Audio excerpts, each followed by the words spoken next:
على محمد صلى الله على محمد صلى الله على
ومزيدا وبارك على سيدنا محمد طب القلوب ودوائها وعافية الأبدان وشفائها ونور الأبصار وضيائها وعلى آله وصحبه وسلم.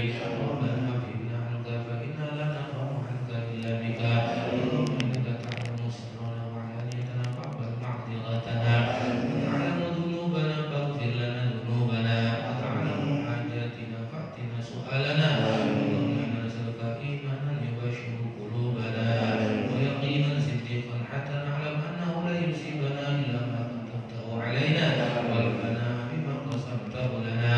ربنا توكلنا إليك فإنك تحب المتوكلين. ربنا لا تكلنا إلى أنفسنا طرفة عين. اللهم أحسن عاقبتنا في الأمور كلها. ربنا آتنا في الدنيا حسنة وفي الآخرة حسنة وقنا عذاب النار. وصلى الله على سيدنا محمد وعلى آله وصحبه وسلم والحمد لله رب العالمين. Hadratul Mukarramin yang sama kita muliakan, para alim ulama, para asatidz, para sesepuh, tokoh masyarakat, bil khusus ketua dewan kemakmuran mushola Darul Firdaus, Bapak Guru Berdali beserta pengurus dan jajaran, juga Bapak Haji, hadirin jamaah sekalian yang semuanya insyaallah mudah-mudahan selalu mendapatkan rahmat dan keberkahan dari Allah Subhanahu wa taala. Bersama-sama yang utama kita bersyukur dengan membaca hamdalah. Alhamdulillahirabbil alamin. Malam ini dengan qudrah iradah dan izin dari Allah, ketentuannya kita dapat berkumpul di tempat yang mulia ini kembali dalam rangka silaturahim sekaligus melakukan pengajian, ngikut ngaji. Jadi golongan thalibul ilmi. Kata Rasulullah, orang yang berangkat ngaji semua perjalanannya itu dihitung di dalam perjuangan di jalan Allah Subhanahu wa taala sampai pulang. Jadi Bapak ini tadi melangkahkan kaki, mengayunkan tangan ketika niat untuk menuntut ilmu, semuanya gerak-geriknya dihitung sebagai nilai ibadah di hadapan Allah Subhanahu wa taala.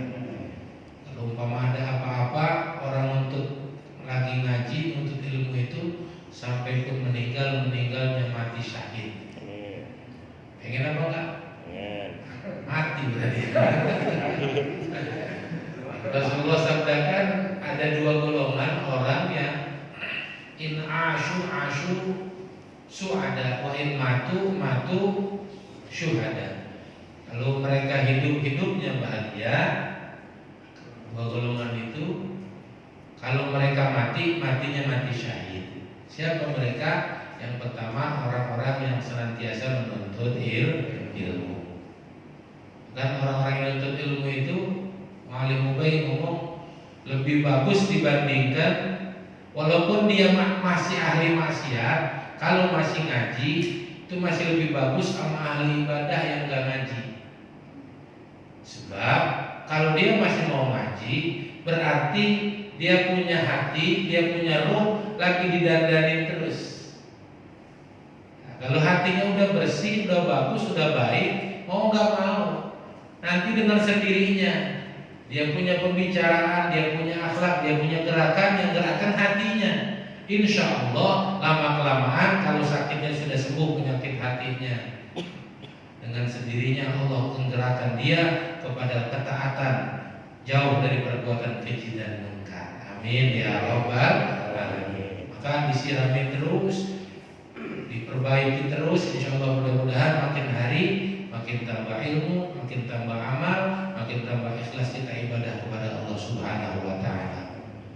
Yang kedua, golongan yang matinya syahid, hidupnya hidup bahagia, orang-orang yang selalu banyak membaca sholawat kepada baginda Nabi besar Muhammad sallallahu alaihi wasallam.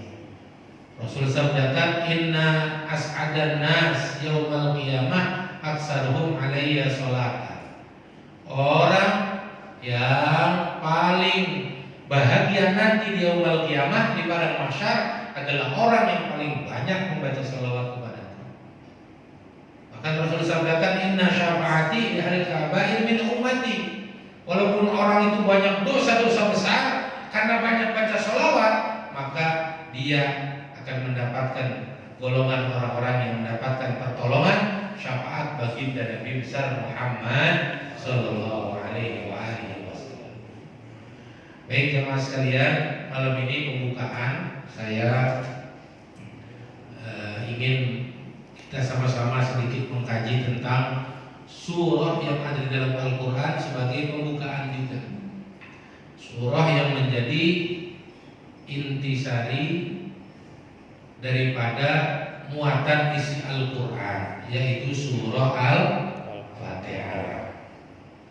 Disebut juga Ummul Quran, kan begitu ya. Ummul Quran sebagai induknya, ibunya. Namanya ibu itu nanti pada akhirnya melahirkan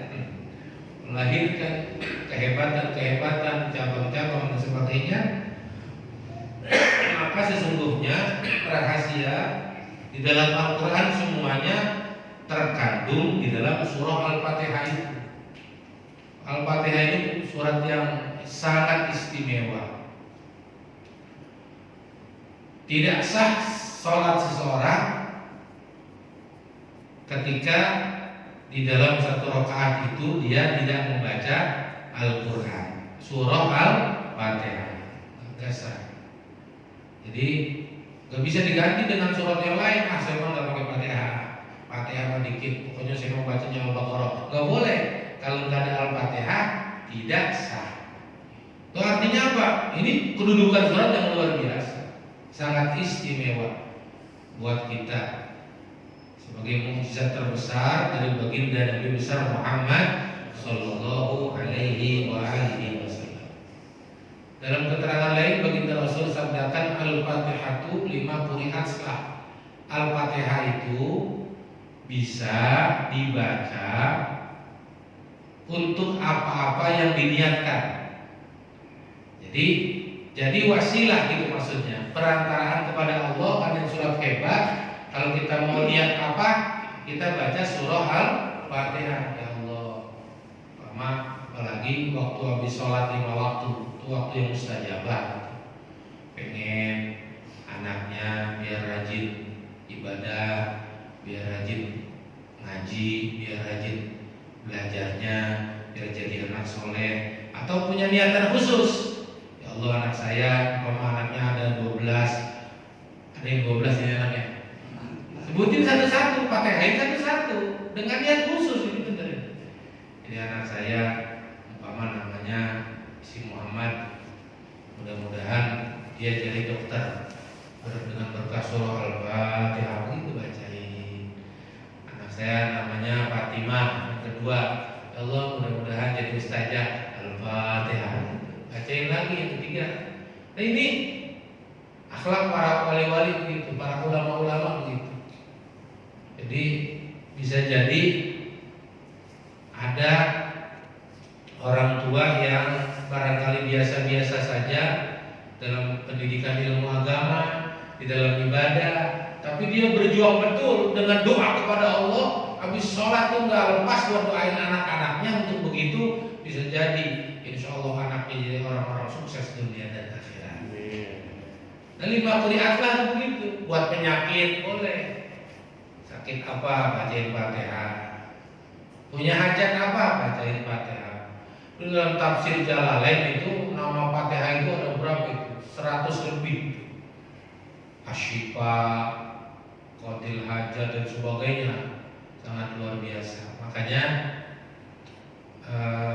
apalagi kalau kita pengen punya ikatan batin dengan para orang-orang hebat yang besar di mata Allah, ya, para wali-wali. Jalannya yang wasilah surah Fatihah. Jadi baca ngirimin doa itu buat orang tua, buat guru, buat wali. Jangan cuma lagi di majlis taklim doang. Kalau bisa kita lagi ngapain aja. Selain zikir tuh kirimin Fatihah. Umpama lagi naik motor, ingat yang punya kekuatan hebat wali itu salah satunya yang dijasakan ke saya itu Imam Ghazali.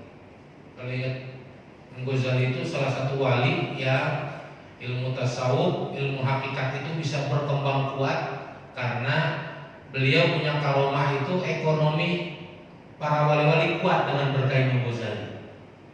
Dulu orang kalau bicarakan tasawuf itu banyak yang marginal gitu. Kalau wali-wali itu pakaiannya lusuh gitu, jalan makannya di tempat-tempat sampah, itu wali-wali bisa.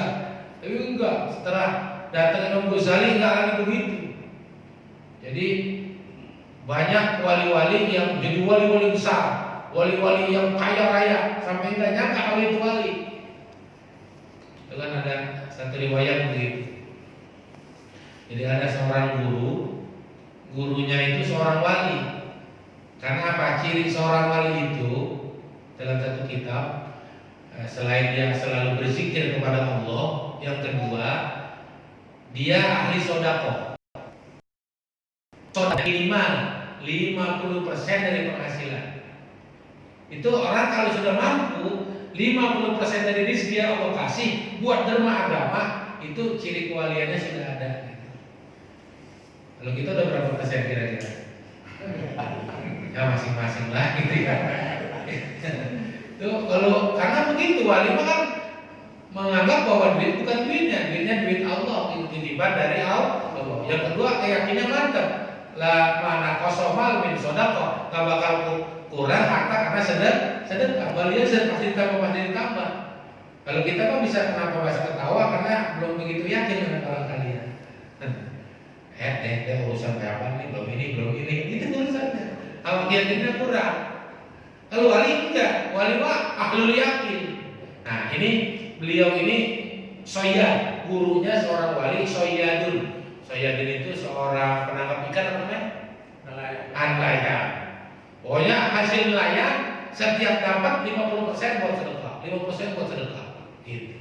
Nah dia punya murid, pengen berdagang ke kampung sebelah. Sama muridnya nitip salam. Nah nanti sebenarnya bukan nak. Orang dulu kan kayak model bapak umpama. Saya dianggap guru, saya nitip salam. Nanti kalau berangkat ke kampung seberang, umpama ke Serang gitu lah. Nanti titip salam sama bapak ini. Dia seorang wali besar. Akhirnya berangkat si murid sambil dagang, dan pas sampai di kota sana, kemudian dia nyari yang namanya Fulan bin Fulan. Pas dia ketemu alamat yang kemudian ditunjukkan sama gurunya, dia melihat itu rumahnya megah luar biasa. Aduh, salah alamat kali ini saya. Kayak Ayu Ting Ting saya nih gitu. Itu istana seperti istana sang raja gitu diriwayatkan dalam kitab itu. Akhirnya dia niat membalik asal kali ini.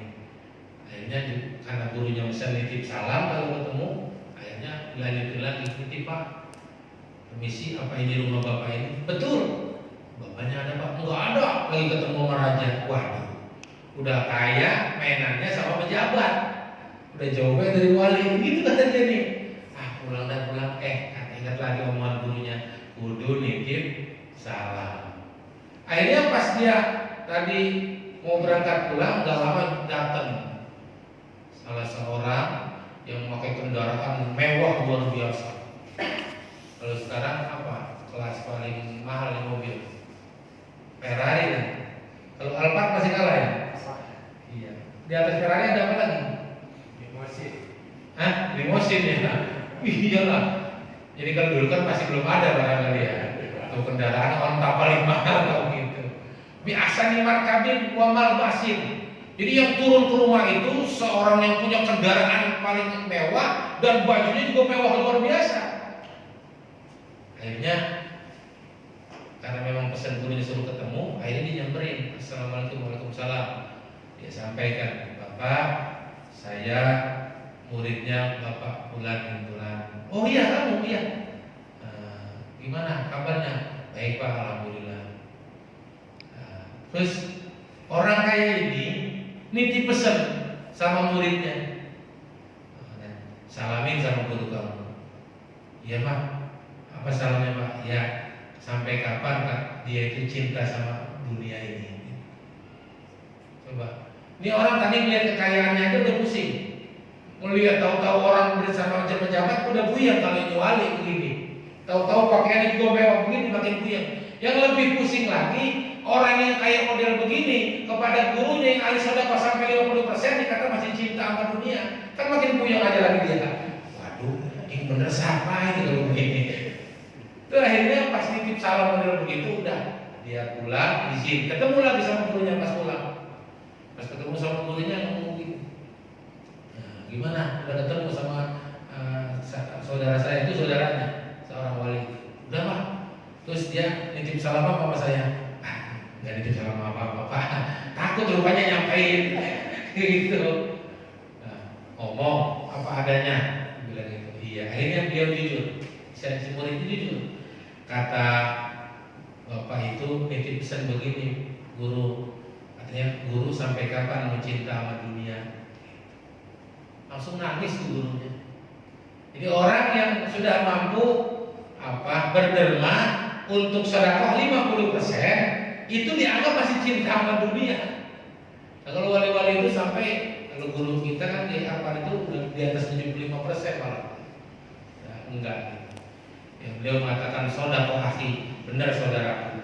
Jadi orang itu kalau sudah hatinya benar mantap kepada Allah, enggak harus kemudian jadi orang susah, enggak. Orang kaya pun banyak yang mencintai Allah Subhanahu wa taala.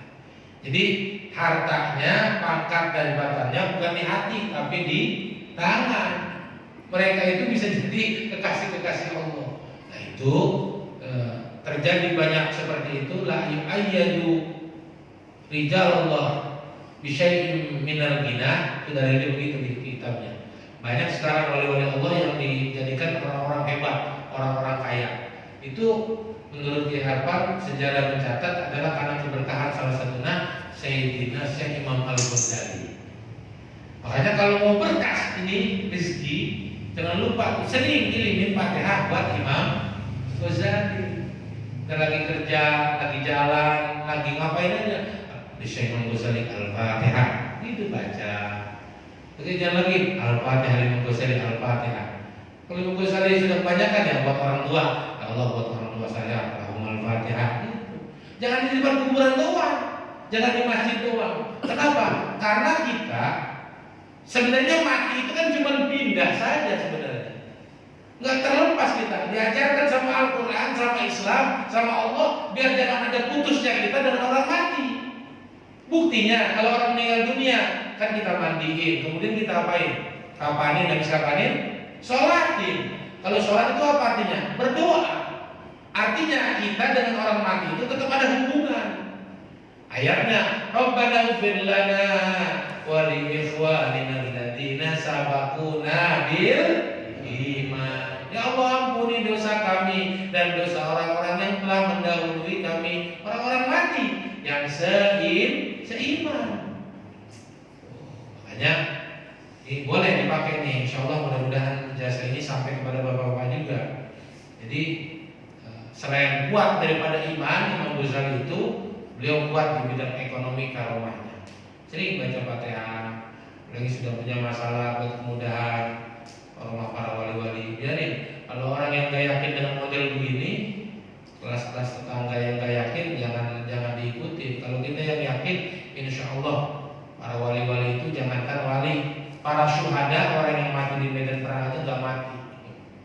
Yurzakun, indallah yurzakun, dikasih rizki oleh Allah. Bahkan dalam kitab Usyratul Karim, kalau saya baca, orang-orang yang beriman itu yatazawaruna bainahum. Ketika mereka meninggal dunia karena ibadahnya dulu bagus, soleh, yatazawarun, itu ahli kubur bisa menziarahi siapa yang mereka inginkan. Gitu. Makanya ini boleh dipakai ya, Fatihah untuk wali-wali Allah, khususnya kalau di bidang keyakinan dan ekonomi kepada Syekh Imam Syekh Imam Al-Ghazali Al-Fatihah. A'udzubillahi minasyaitonir rajim. Bismillahirrahmanirrahim. Alhamdulillahirabbil alamin arrahmanir rahim maliki yaumiddin. Iyyaka na'budu wa iyyaka nasta'in ihdinas siratal mustaqim siratal ladzina an'amta 'alaihim ghairil maghdubi 'alaihim waladdallin. Itu boleh nih. Lagi ngapain aja, lagi tiduran, kalau diingat baca kain. lagi jalan ingat Fatihah terus, biar ada ikatan terus. Orang kalau ngasih hadiah itu biasanya sama musuh apa sama yang dia senangin? Senengin. Kan baca Fatihah itu berarti ngasih hadiah. Berarti kalau kita sering ngasih hadiah kepada Imam Ghazali, Syekh Imam Ghazali, itu kita pencinta apa orang yang pencinta atau yang kesel sama beliau? Pencinta. Yusyarun nas ma'aman ahab. Nanti di padang mahsyar kita dikumpulkan dengan orang yang kita cintai di alam dunia. Sampai sahabat bertanya, ya Rasulullah, bagaimana mereka mencintai tapi nggak pernah ketemu? Apa bisa berjumpa di padang mahsyar? Kata Rasulullah, iya. Hadisnya sahih. Iya. Mudah-mudahan karomah para wali turun kepada kita, keluarga, lingkungan, bahkan bangsa dan negara yang kita cintai ini. Amin ya robbal alamin. Al-Fatihah banyakin. Bismillahirrahmanirrahim. Bismillahirrahmanirrahim. Surah pertama, Bismillahirrahmanirrahim. Ayat pertama. Ayat ini disabdakan oleh Rasulullah, kalau orang melakukan apapun tanpa dimulai dengan Bismillah, bahwa atau abtar. Kalau pengen berkah, amal apapun, berkah itu apa artinya? Bukan hanya sampai di dunia. Ya kita naik motor, itu kan urusan dunia. Kerja, dunia apa ya? Dunia, nyari duit, dunia. Tapi kalau dimulai dengan Bismillah, dimulai apalagi hatinya ini karena merupakan perintah Allah, maka akan jadi berkah. Berkah itu bukan hanya manfaatnya di dunia, tapi sampai akhirat. Itu maksudnya.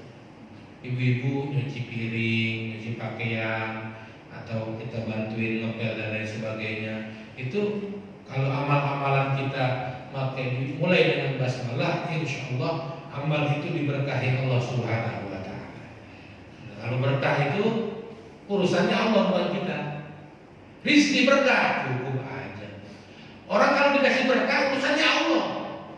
Jangankan banyak, dikit aja. Kalau berkah maju cukup. Masa dikasih Allah gitu. Orang kalau nggak berkah, walaupun gajinya besar, hasilnya banyak, kalau nggak berkah kurang aja. Gampang banget buat Allah ngejauh orang repot itu.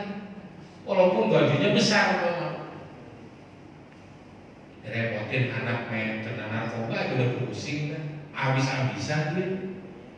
Tuh, nggak berkah namanya.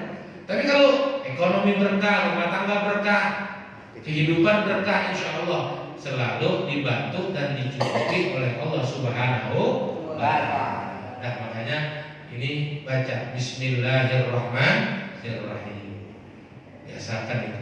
Itu satu ayatnya aja istimewa. Ayat yang kedua, Alhamdulillahi Rabbil Alamin. Selain memulai sesuatu, sebenarnya bukan Bismillah saja. Selalu didahulukan dengan Alhamdulillah juga sebenarnya. Yang dipahami secara umum kan, kalau mau makan baca Bismillah, sesudah makan Alhamdulillah, kan begitu ya. Padahal yang sebenarnya yang lengkap itu selain baca Bismillah, baca Alhamdulillah juga. Makanya kan kalau mau ngomong ceramah, pembukaan, kan bacanya Alhamdulillah juga. Alhamdulillah bukan di ujung aja. Bismillahirrahmanirrahim. Alhamdulillahirabbil alamin. Itu artinya begitu. Coba semua kitab-kitab yang dikarang para ulama-ulama bukan Bismillah doang, pasti di depannya ada Alhamdulillahirabbil alamin. Jadi makanya kalau pengen berkahnya benar-benar double itu berlipat-lipat, selain baca Bismillah juga baca Alhamdulillah. Mau mulai apa aja? Memulai letakkan batu pertama gitu. Alim Baik ngomong begitu. Jadi apa Fir'aun itu punya piramid ya yang tinggi-tinggi itu.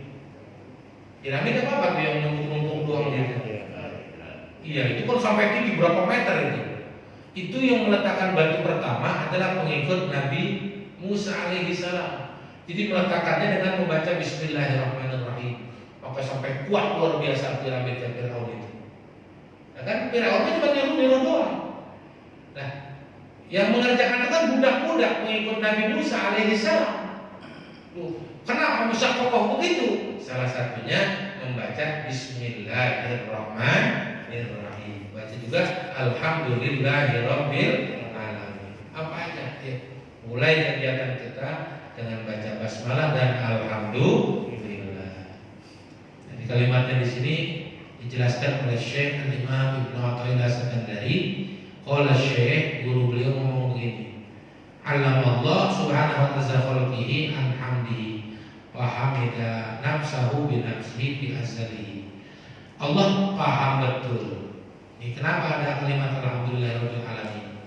Allah Maha tahu lemah makhluknya daripada memuji Allah. Wa hamida, kemudian Allah memuji nafsahu akan dirinya bi nafsihi dengan dirinya fi azalihi di zaman azali. Zaman azali itu kapan? Zaman sebelum ada apa-apa Allah ciptakan begitu. Belum ada langit, belum ada bumi, belum ada air, belum ada udara. Dulu ada zaman azali itu paling pertama diciptakan. Jadi ketika zaman azali itu kita belum ada, Allah sudah bilang alhamdulillahirabbil alamin. Pada makhluk maka ketika Allah menciptakan makhluk, iktadha minhum, Allah menuntut, minta kepada mereka ayahmaduhu, untuk memujinya bihamdi dengan pujiannya.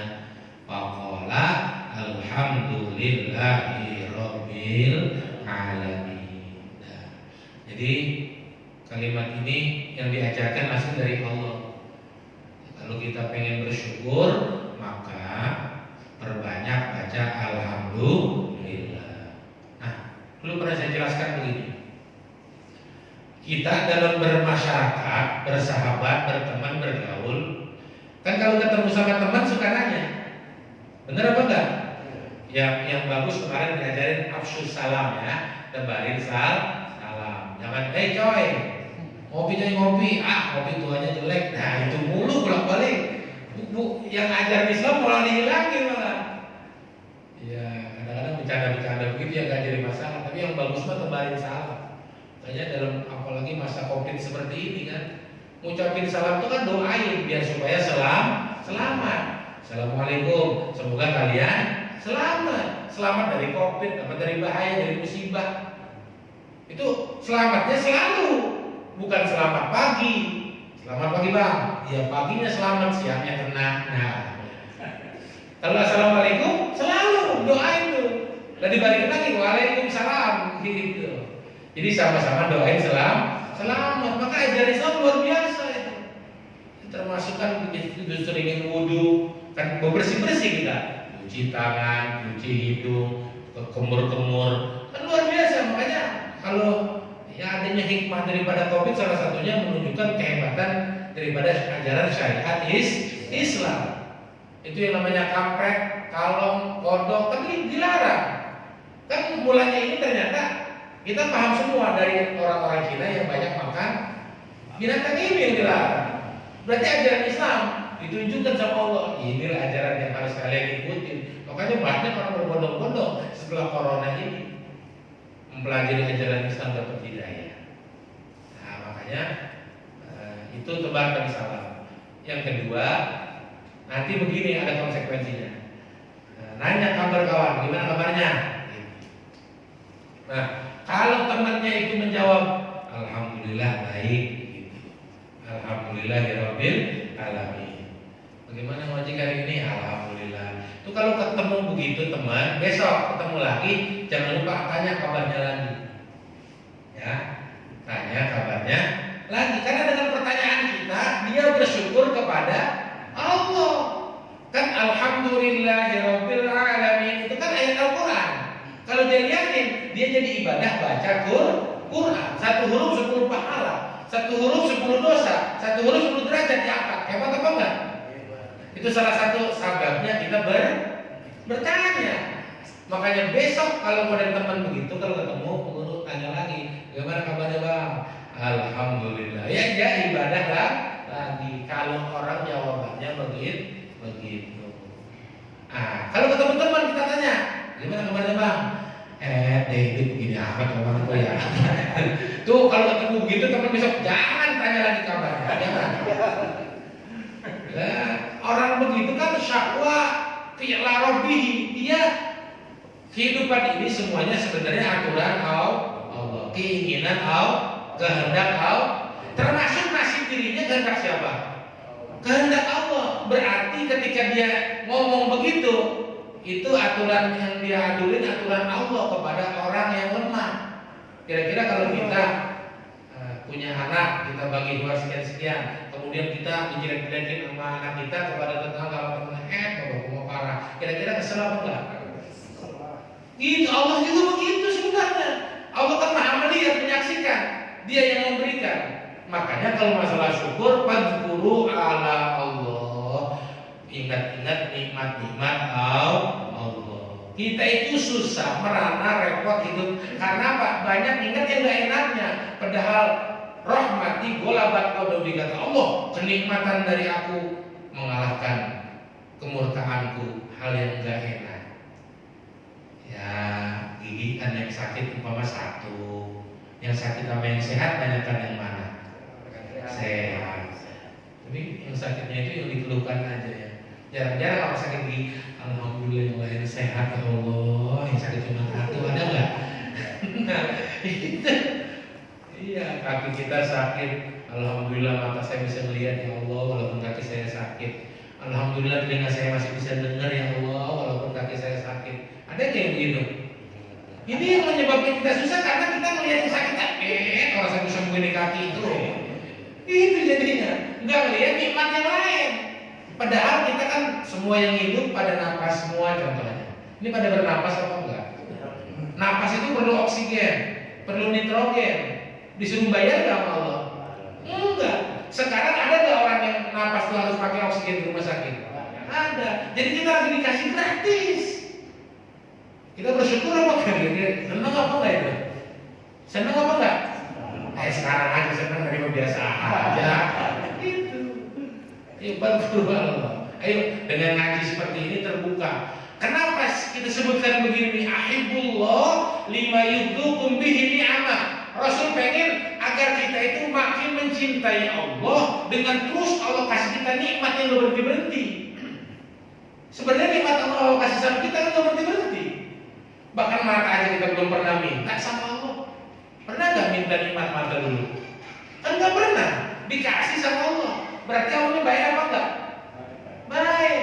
Kita minta duit sama tetangga, belum tentu dikasih. Halo? Benar-benar. Bermatanya kalau dijual 100 juta, mau apa enggak dibeli? Dijual apa enggak matanya, Pak? Enggak. Tambah ada peko-peko. Enggak mau. Itu luar biasa. Itu baru matanya, belum telinganya, ya Allah. Belum giginya. Bapak punya gigi itu Pak bisa makan enak karena masih punya gigi lengkap. Coba yang gak punya gigi makan anyem. Ujung-ujungnya telan gitu. Udah kurang kenikmatan. Jadi sekarang nih gigi saja harus disenengin. Senengnya kepada yang ngasih. Siapa yang ngasih? Allah. Nah, ya. Alhamdulillahirabbil alamin. Terakhir saja ayat yang ketiga, Ar-Rahmanir Rahim, yang Maha Pengasih lagi Maha Penyayang. Jadi Ar-Rahman itu asal katanya sama Rahimah yarhamu. Jadi pengasih dan penyayang. Masdarnya rahmatun. Kasih sayang masdarnya itu. Cuman ulama membagi Rahman dan Rahim itu ada perbedaan.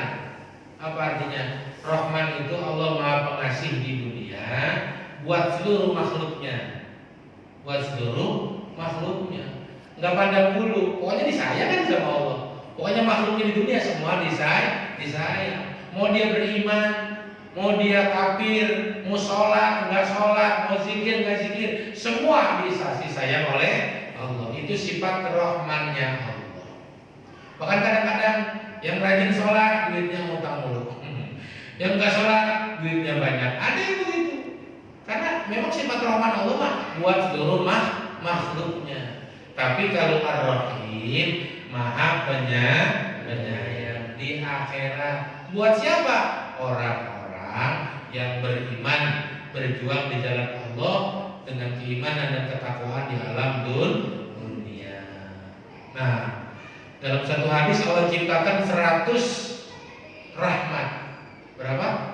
100. Rahmat Allah turunkan di alam dunia ini satu, masih ada 99. Satu rahmat ini dibagi kepada seluruh makhluknya dari zaman Nabi Adam sampai nanti kiamat. Dari manusia, jin, setan, hewan, semuanya dapat dari satu itu. Termasuk Allah membagikan rizki buat binatang-binatang yang paling kecil, semut, jangkrik, kutu, virus.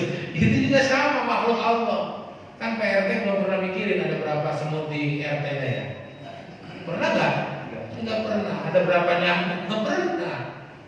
Makanya kalau orang hatinya sudah punya Rahman Rahim itu sampai nyamuk gigit aja, beliau nggak nggak dipukul kayak guru kita gitu. Hatinya sudah ada kasih sayang yang dalam. Para wali-wali begitu, hatinya ngikutin apa yang akhlak Allah itu, kalau bi akhlakillah. Makanya Syekh Siddiq gurunya Kiai Arfan, Syekh Yazid Al-Bustami dalam pernyataannya begitu, ya Allah, kalau boleh kau masukkan saya ke dalam neraka dan besarkan badan saya seukuran isi neraka. Sampai begitu. Jadi kenapa? Beliau tuh kasih saya jangan sampai makhluk Allah yang lain masuk ke dalam neraka disiksa sama Allah. Gak mau, karena neraka itu pasti gak enak. Enak apa gak enak? Gak enak. Beliau kasihan kalau ada makhluk Allah itu disiksa sama Allah. Kan di neraka itu artinya diapain? Disiksa. Beliau sampai doa, ya Allah besarkan badan saya sampai sebesar isi neraka penuh semua. Sampai begitu. Kenapa? Ada rahmat, kasih dan sayang. Makanya orang kalau ada hatinya Raufur Rahim, Rasulullah Raufur Rahim. Sampai dalam satu keterangan beliau saking lemah lembut hatinya itu ketika lagi begini di batu, batunya langsung lock. Sayyidina Umar keras bagaimana beliau? Kurang keras bagaimana? Setiap malam gampar orang, bunuh orang. Tapi setelah ketemu baginda Rasul, hati Rasul begitu lemah lembut, hati beliau lembut. Setiap malam makan, kata riwayat Sayyidina Umar itu nangis kepada Allah. Preman nangis, enggak pernah begitu. Preman kan sebelumnya, tapi setelah ketemu hati yang lemah lembut Rasulullah itu luar biasa. Makanya mudah-mudahan dengan akhlak daripada Allah Ar-Rahman Ar-Rahim kita semuanya itu satu dibagi rame-rame, disisain oleh Allah 99 nanti buat di dalam surga. Orangnya sedikit tapi masih ada 99. Pokoknya ada satu pohon yang diameternya itu kalau kita keliling di surga itu 500 tahun baru sampai ke titik pertama. Ini semua ada gedenya pohon banyak. Kayaknya si Indonesia juga nggak segitu-gitu amat kali ya. Diameter pohonnya 500 tahun kita baru sampai kembali ke titik pertama. Gede banget itu orang banget. Tapi dalam ayatnya kutufuha daniyah. Walaupun begitu, kalau kita memetik jenis pohon buah, turun buahnya. Nggak usah pakai tangga, nggak usah pakai galak, nggak usah disengket. Buahnya nyamperin. Mau apa pak? Manggis, durian, montong, ayo nggak usah mikirin gula darah, nggak usah pada semua. Di surga mau bebas. Nah, ya Allah, makanya dengan kajian seperti ini, satu rahasianya orang yang paling disayang sama Allah, yang paling dekat sama Allah adalah orang yang paling sayang dengan makhluk ciptaan Allah Subhanahu wa taala. Mudah-mudahan hati kita disarami rahmat dan kasih sayang oleh Allah Subhanahu wa taala. Kita sayang bukan hanya kepada anak istri kita, tapi kepada makhluk-makhluk Allah, apalagi kepada saudara-saudara kita. Kita apalagi yang belum dapat hidayah, yang masih maksiat, kita doain, jangan kesel. Kita kasihan, mudah-mudahan mereka yang belum mendapat hidayah dikasih hidayah oleh Allah Subhanahu wa taala. Mari sama-sama kita berdoa dengan baca Fatihah, mudah-mudahan kata alim kita makin hari makin diberkahi Allah Subhanahu wa taala. Ekonomi kita diberkahi Allah, rumah tangga kita diberkahi Allah. Kita keluarga, lingkungan, masyarakat, bangsa dan negara kita dijauhkan dari bencana musibah, dari kesusahan hidup dunia dan akhirat. Khususnya ya Allah, jauhkan kami dari penyakit COVID-19 virus, dari bangsa, dari diri kami, keluarga kami, bahkan bangsa dan negara kami yang kami cintai ya Allah. Ya Allah, dengan berkah pertemuan ini mudah-mudahan kami yang punya banyak dosa dan kesalahan, ampuni dosa kami, ampuni dosa kedua orang tua kami, ampuni dosa guru-guru kami, ampuni dosa anak istri kami, ampuni dosa kaum muslimin dan muslimat, baik umat hidup ataupun yang telah wafat. Ya Allah, dengan berkah pertemuan dan zikir bersama kami malam ini ya Allah, yang punya hajat tempat setelah kami pulang dari tempat ini Allah kabulkan hajatnya. Yang punya masalah berikan jalan keluar, yang punya hutang berikan kemampuan untuk bisa melunasi dan membayarnya. Ya Allah, pada akhirnya yang kami masih lemah iman, kuatkan iman kami. Yang masih kurang ibadah, kuatkan dan senangkan ibadah kami kepada Engkau ya Allah. Ya Allah, pada akhirnya jikalau nanti kami wafat, wafatkan kami semua husnul khatimah. Barakatul Fatihah. A'udzu minasyaitonir rajim. Bismillahirrahmanirrahim. Alhamdulillahi rabbil alamin. Arrahmanir rahim. Maliki yaumiddin. Iyyaka na'budu wa iyyaka nasta'in. Ihdinas siratal mustaqim. Siratal ladzina an'amta 'alaihim ghairil maghdubi 'alaihim waladdallin. Astaghfirullahaladzim ya Maulana Ma'bud ya Karim. Bismillahirrahmanirrahim. Alhamdulillahi rabbil alamin. Allahumma shalli ala sayyidina Muhammad wa bi 'ala al-balaya khazminal corona wa 'ala alihi wa sahbihi wasallam. Rabbana inna anta wa inna lana wa anta ila bika. Allahumma inna na'udzubika min jahdil bala wa darkish shaqa wa su'il qada wa syamatatil a'da. Ij'al sariratana khairan min alaniyatina wa ij'al alaniyatana salihah. Rabbana tawakkalna ilaika wa innaka tuhibbul mutawakkilin. Allahumma hasin akibatana fil umuri kulliha. Rabbana atina fid dunya hasanah wa fil akhirati hasanah wa qina adzabannar. Sallallahu ala sayyidina Muhammad wa ala alihi wasallam. Walhamdulillahi rabbil alamin. Subhanakallahumma wa bihamdika asyhadu an la ilaha illa anta astaghfiruka wa atubu ilaik. Demikian wa afu minkum. Wassalamualaikum warahmatullahi wabarakatuh.